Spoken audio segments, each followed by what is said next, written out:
দেখানো সুখের মধ্যে কি আদতেই নিজেকে সুখী করা যায়? আমি তো বলবো না, কারণ এক্ষেত্রে কিন্তু লোক দেখছে তুমি সুখী আছো, কিন্তু আদতেই তুমি সুখী নেই। তাহলে সেই কাজটা করে কি লাভ যেটাতে মানসিক শান্তি পাওয়া না যায়?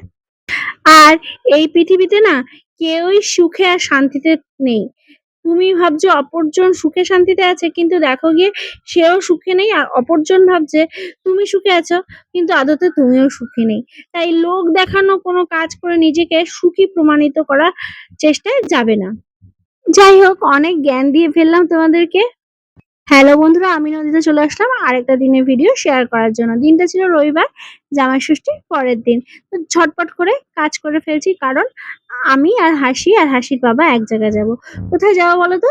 আসলে আমার দিদি বাড়িতে জামাই ষষ্ঠী উপলক্ষে নেমন্তন্ন, তো সেখানেই যাব। ঝটপট করে কাজ করছি। প্রথমে ঘরটা ঝাড় দিয়ে নিলাম, তার আগে অবশ্য রান্নাঘরে কাজ কিছুটা সামলে এসেছি। মানে তোমার ডালটাও বসিয়ে এসেছি, আর ফেনা ভাত করবো বলে ফেনা ভাতটাও বসিয়ে দিয়ে এসেছি। আর হাসির তো নাচের ক্লাস রবিবার থেকে, জানোই তো, রবিবার দিনকে হাসির চলে যাবে নাচের ক্লাসে।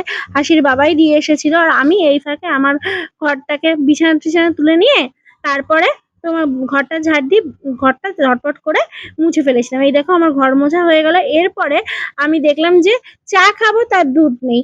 তারপর দৌড়ে দৌড়ে দোকানে গেলাম। দোকানে গিয়ে কিছু মুদি সদাই নিলাম, আর নিয়ে নিলাম দুধের প্যাকেট।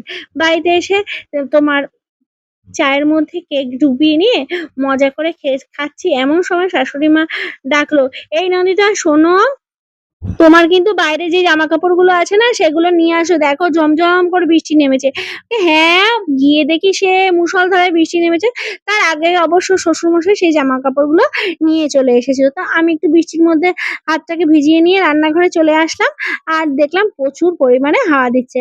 শ্বশুরমশাই কিছুদিন ধরেই খেতে পাচ্ছিল না, তাই শ্বশুরমশাইয়ের জন্য তোমার হাসির বাবা গেটকুলের পাতা নিয়ে এসেছিল, সেটা বেটে দিলাম, আর আরেকটা গ্যাসে আমি ভাত বসিয়ে দিলাম।